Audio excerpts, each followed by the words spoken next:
आता nature of reactant साठी दोन वेगवेगळे मेटल आपण घेणार आहे बघा. एक मेटल आहे आपल्याकडे मॅग्नेशियम मेटल आहे. हा मॅग्नेशियम मेटल आपण एका घेतोय. ह्या एका टेस्ट ट्यूब मध्ये मॅग्नेशियम मेटल घेतोय आणि दुसऱ्या टेस्ट ट्यूब मध्ये आयर्न फायलिंग्स घेतोय. म्हणजे नेचर वेगवेगळं झालं. झिंक पण आहे आपल्याकडे. एकामध्ये आयर्न फायलिंग घेतोय आणि एकामध्ये झिंक ग्रॅन्युल्स. आता झिंक मेटल बघितलं. हा झिंक आहे. हा झिंक.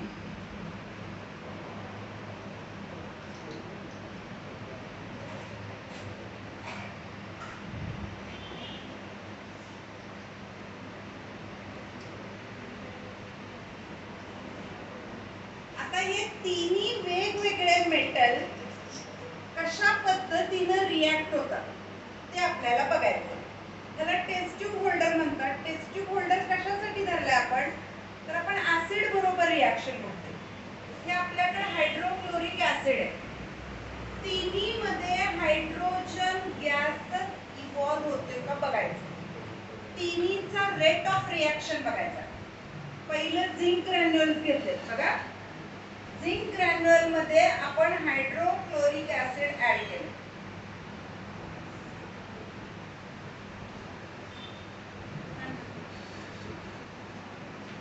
आता इथं तयार करा तिकडे इथे एक प्रकारचा वायू तयार होते बघा. आणि इथं बंद कर. आता एक काडी ओढायची ह्याच्यावर लावायची.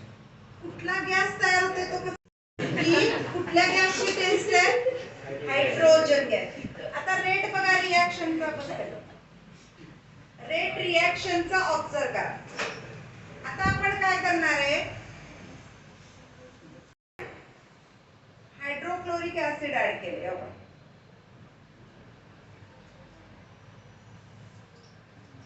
नेचर बघतोय आपण वेगवेगळं. इथं पण रिएक्शन चालू झालेली दिसते तुम्हाला, दिसते का. हा थोडं साक्षी. ह्याच्यात पण तयार होणारा वायू सेम आहे का टेस्ट करून बघायचं. हे बघा मगाचा रेट, हा रेट, रिएक्शनचा रेट बघायचा.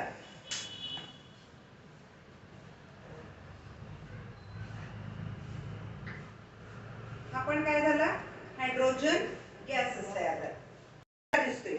आणि याच्यापेक्षा आपण आता मॅग्नेशियम मेटल बरोबर रिएक्शन करू. बघा मॅग्नेशियम मेटल बरोबर सेम हायड्रोक्लोरिक ऍसिड ची रिएक्शन.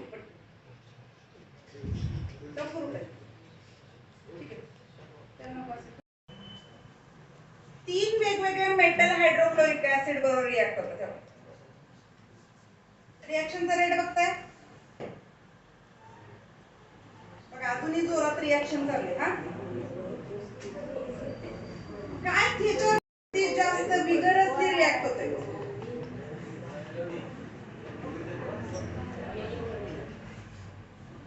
रिएक्ट होतंय.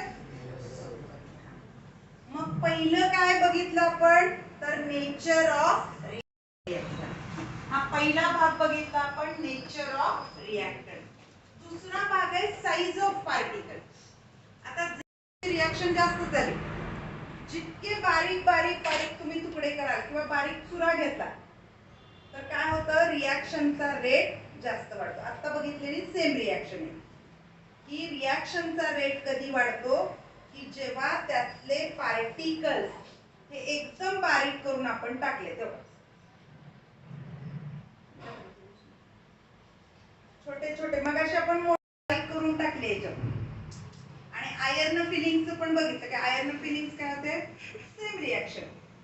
आता यामध्ये साइज ऑफ पार्टिकल ज्यावेळी लहान आहे त्यावेळी रेट ऑफ रिएक्शन कसा होतो बघा.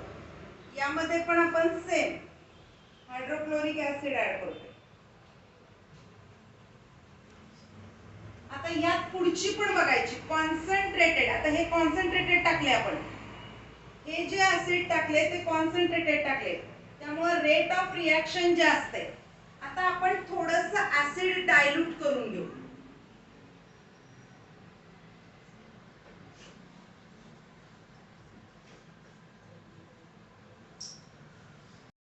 ऍसिड डायल्यूट करताना आधी आपण टेस्ट ट्यूब मध्ये थोडं पाणी ऍड करतोय.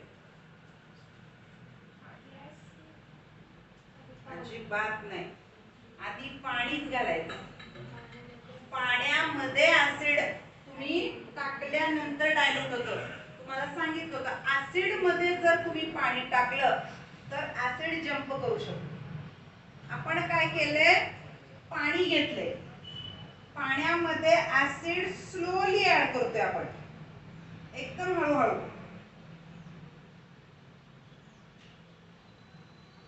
ही पण एक्झोथर्मिक रिॲक्शन आहे. आता यात जे तयार झालं हे डायल्यूट ऍसिड तयार झालं.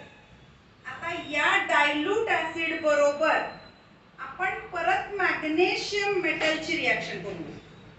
आता आपण कॉन्सन्ट्रेटेड ऍसिड बरोबर मॅग्नेशियम मेटलची रिॲक्शन बघितली. आता डायल्यूट ऍसिड बरोबर ही रिॲक्शन करू.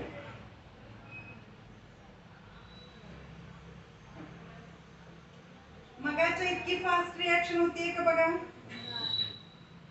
हे डायल्यूट ऍसिड आहे, होती रिॲक्शन, पण त्याचा रेट काय आहे, स्लो रेट. एवढं स्लो रेटनी ही रिॲक्शन होते.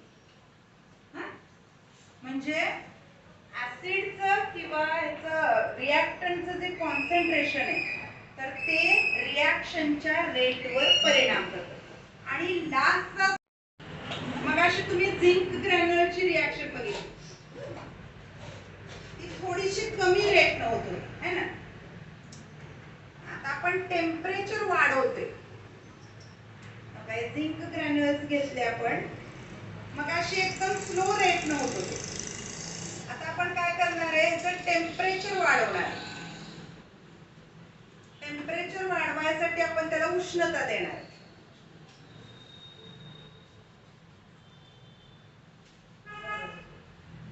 आणि मग रेट ऑफ रिॲक्शन बघायचा की टेम्परेचर इन्क्रीज केल्यानंतर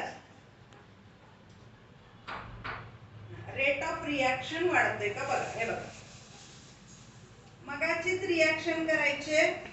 हे झिंक ग्रॅन्युल्स घेतले, त्याच्यामध्ये आपण ऍसिड ऍड केले, ही रिॲक्शन चालूच आहे. पण आता त्याला उष्णता द्यायला चालू केल्यावर रेट ऑफ रिॲक्शन मध्ये काही फरक पडतोय का बघायचं. बघा, जास्त इन्फॉर्मेशन्स यायला लागले मगापेक्षा स्पीडनं. दिसते का. म्हणजे जेवढं टेम्परेचर तुम्ही वाढवाल तेवढा रेट ऑफ रिॲक्शन काय होतो, वाढतो.